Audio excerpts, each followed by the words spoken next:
Silakan saudaraku, pertanyaannya apa? Ya, minta maaf sebelumnya. Ya, Saya kan dimaafkan. punya teman ini Kristen, tapi dia orang dari Toraja. Nah, saya datang di rumahnya, saya lihat ada patung salib itu. Nah, saya tanya, yang disalib itu siapa? Dia bilang Yesus. Terus saya tanya, kenapa disalib? Dia tidak jawab. Nah, sekarang saya mau bertanya, kenapa Yesus disalib? Oke, jadi salib itu adalah simbol kemenangan, di mana dengan simbol salib itu membuktikan bahwa iman kami iman yang sejati. Sebab salib itu simbol kemenangan dan juga bukan sekedar simbol, sebab di situ ada vertikal dan horizontal ya. Berbicara tentang iman itu mengenai hubungan kita dengan Tuhan dan juga dengan sesama. Nah, vertikal itu artinya bahwa kita harus mencintai Tuhan Yesus ya. Vertikal itu kan dari bawah ke atas gitu ya. Jadi kita harus mencintai Tuhan Yesus dengan segenap hati, jiwa dan kekuatan kita ya. Nah, horizontal itu kita harus mengasihi sesama manusia sama seperti diri kita sendiri. Yang tertulis di Matius 22 ayat 35 sampai 39. Sebab inti dari seluruh hukum Taurat dan kitab para nabi adalah di Matius 22 ayat 35 sampai 39, bahwa kita harus mencintai Tuhan Yesus dengan segenap hati kita dan mengasihi sesama sama seperti diri kita sendiri. Itulah iman ya, itulah tentang kerohanian. Nah, siapa yang disalib itu? Ya Tuhan Yesus, saudaraku. Dia disalibkan, mati dan bangkit pada hari yang ketiga. Makanya tadi saya jelasin kenapa orang Kristen itu imannya sangat logik. Karena Tuhan Yesus itu adalah sang logos ya, sang logos atau logik. Kenapa dia sang logik? Karena dia adalah Allah yang maha kuasa itu, pencipta segala sesuatu, dan hanya di dalam dia ada keselamatan. Nah, saya sebagai pengikut Tuhan Yesus percaya dari zaman ada kebangkitan. Karena apa? Ada jaminan saya. Jaminannya siapa? Tuhan Yesus Kristus. Dia mati dan bangkit pada hari yang ketiga, supaya setiap orang yang percaya kepadanya juga ikut bangkit untuk hidup yang kekal. Nah, Alkitab berkata, makanya dengar ini saudaraku, kenapa orang Kristen itu bukan iman halu ya? Kamu tahu iman halu apa saudaraku? Iman halu itu yang tertulis di 1 Korintus 15 ayat 17 sampai 18 ya. Jika Tuhan Yesus tidak pernah bangkit, dia tidak pernah mati dan bangkit, maka sia-sialah seluruh iman kita, sia-sialah seluruh umat manusia ini, dan kita adalah yang paling malang. Nah, kemudian kita percaya dari zaman ada kebangkitan. Kenapa kau percaya Mikana? Dari zaman ada kebangkitan. Emang Tuhanmu pernah mati dan bangkit untukmu? Oh, enggak pernah. Iman halu itu namanya. Sebab orang yang halu itu bisa mengakibatkan gangguan jiwa.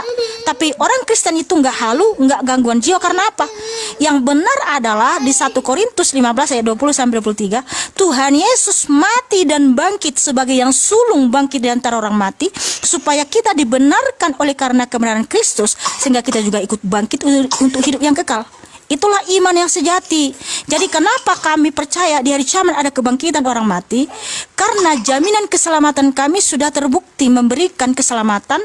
Dia mati dan bangkit pada hari yang ketiga, hidup kekal abadi selama-lamanya, sebagai jaminan untuk kami bangkit untuk hidup yang kekal. Itulah iman yang sejati, saudaraku. Terus Kak, ini bagaimana dia Mbak? Tuhan Yesus itu kan dia mati terus bangkit. Yang mematikan Yesus siapa? Ya, sesuai dengan firman Tuhan di Yohanes 10 ayat 18, Tuhan Yesus Kristus berfirman, aku berkuasa memberikannya dan berkuasa mengambilnya kembali. Artinya dia sendiri yang mengendaki tubuhnya mengalami kematian, supaya dia turun ke alam maut, dan dia membebaskan roh-roh yang terpenjara di alam maut, dan ketika dia bangkit, mereka pun ikut bangkit. Jadi Tuhan Yesus itu mati dan bangkit sendiri. Makanya Tuhan Yesus Kristus berfirman, Yohanes 11 ayat 25, akulah kebangkitan dan hidup. Barang siapa percaya kepadaku, ia akan hidup sekalipun ia mati. Wow, haleluya, haleluya. Nah, terus satu lagi nih Mbak, boleh tidak? Apa itu? Nah, kan masih ada juga, saya punya teman satu. Ini masih orang Toraja juga, tapi orang yang lain lagi. Nah, saya tanyakan masih perkara ini patung Yesus. Nah, saya tanya, terus dia jawab, katanya Yesus disalib untuk menebus dosa umat-umatnya.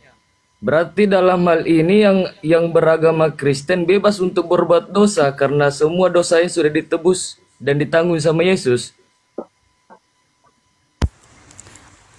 Oh, bukan begitu saudaraku, bebas berdosa dosa. Oh no. Nggak seperti itu. Waduh. Mana lagi nih? Mbak, memang betulkah ditanggung dosanya sama Yesus semua? Begini saja, saya kasih fakta aja ya.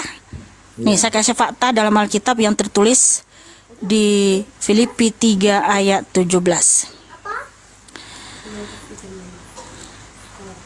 Saudara-saudara, ikutilah teladanku dan perhatikanlah mereka yang hidup sama seperti kami yang menjadi teladanmu. Ini yang nulis siapa? Rasul Paulus. Rasul Paulus menuliskan mengikuti teladan mereka. Kenapa? Ini faktanya. Kenapa rasul-rasul disebut Kristen? Karena Kristen itu berasal dari bahasa Yunani yaitu Kristianos, yang artinya pengikut Tuhan Yesus, yang menyembah Tuhan Yesus dan berkarakter Kristus. Ya, para rasul itu adalah bukti mereka adalah Kristen sejati. Karena apa? Para rasul semuanya hidup suci, hidup dalam kekudusan. Dulu mereka orang berdosa. Dulu Rasul Paulus itu seorang, dia cari orang Kristen untuk dibunuh, ya, karena dia sangat benci kepada orang Kristen. Tetapi ketika dia berjumpa dengan Tuhan Yesus, apa yang terjadi? Dia dipilih sebagai rasul yang sangat luar biasa. Dia tidak pernah lagi membunuh, dia tidak memberikan hawa nafsunya kepada banyak perempuan, tetapi dia hidup dalam kekudusan. Orang Kristen itu, ya, hidup dalam kekudusan. Dulu memang kita orang berdosa. Dulu kita orang jahat. Tetapi ketika kita ada dalam Kristus, kita percaya kepada Tuhan Yesus, dialah Tuhan dan Sang Juru Selamat kita, maka kita harus berkarakter Kristus. Hanya orang Kristen yang melakukan kebenaran. Karena apa? Tanpa Roh Kudus tidak seorang pun yang bisa melakukan kekudusan. Makanya contohlah teladan para rasul. Makanya rasul-rasul Tuhan Yesus ketika memberitakan Injil, ada nggak mereka membawa pedang? Nggak ada satupun. Ada nggak mereka dengan cara bertengkar? Ya, ada nggak mereka dengan cara memaksa? Kalau kamu nggak percaya Tuhan Yesus, maka katanya nggak ada. Tapi mereka memberitakan Injil dengan membawa damai sejahtera, dengan membuat mujizat. Makanya para rasul bisa membangkitkan orang mati. Dan juga mereka hidup dalam kekudusan, ya. Makanya Rasul Paulus menuliskan, ya, firman Tuhan di Galatia 5 ayat 18 sampai 21. Orang-orang yang melakukan kejahatan tidak akan pernah masuk surga. Tetapi orang-orang Kristen harus menghasilkan buah-buah roh. Apa itu buah-buah roh? Yaitu kasih, sukacita, damai sejahtera, kesabaran, kebaikan, kesetiaan, dan penguasaan diri. Orang Kristen itu harus bisa menguasai diri. Contoh, ya, seperti tadi Rasul Paulus, dia hidup dalam hawa nafsu, hidup dalam membun-bun. Tapi ketika dia percaya kepada Tuhan Yesus, dia menjadi Kristen. Dia hidup dalam kebenaran, hidup dalam kekudusan. Makanya Rasul Paulus nggak memberikan hawa nafsunya kepada banyak perempuan, nggak simpan perempuan sana sini dia. Dia hidup dalam kebenaran, hidup dalam kekudusan dia. Seperti itulah orang Kristen, saudaraku. Nggak ada hidup bebas dalam dosa. Justru kalau dia sudah percaya Tuhan Yesus, hidup dalam dosa, itu bukan Kristen. Itu Kristen KTP, Kristen abal-abal itu. Seperti itu, saudaraku. Tuhan itu Tuhan Yesus. Tuhan. Sebentar dulu, kamu sudah paham nggak? Ya, paham. Ya, makanya kalian teman-teman orang Kristen berikanlah teladan, ya. Ikutilah teladan para rasul, hidup dalam kekudusan, karena mereka mengikuti teladan Tuhan Yesus.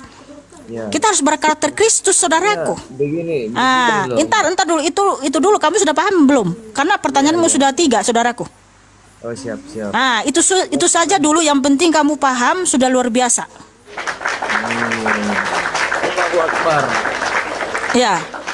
Tuhan Yesus adalah Allah yang maha besar, ya. Makanya orang Arab Kristen menyatakan Yeshua Al-Masih, Allahu Akbar. Wow, haleluya, amazing. Yeshua Al-Masih, Allahu Akbar. Terima kasih, saudaraku. Ya, tepuk tangan buat Stephen yang cakap dan manis. Adonai Yeshua Al-Masih, Elohim yang perkasa, memberkatimu dan mengasihimu. Iya, orang Arab Kristen itu kan bahasa Arab. Mereka itu menyebut gini, Yeshua Al-Masih, Allahu Akbar, ya. Tuhan Yesus adalah Allah yang maha besar. Allahu Akbar artinya kan Allah maha besar. Jadi Tuhan Yesus itu adalah Allah yang maha besar. Bukan kata saya, tapi Alkitab. Ya. Ada dalam Alkitab tertulis Tuhan Yesus adalah Allah maha besar. yaitu di Titus 2 ayat 13 ya. Dia adalah Allah yang maha besar. Wow, haleluya, haleluya. Yeshua Al-Masih itu adalah Allahu Akbar, Allah yang maha besar.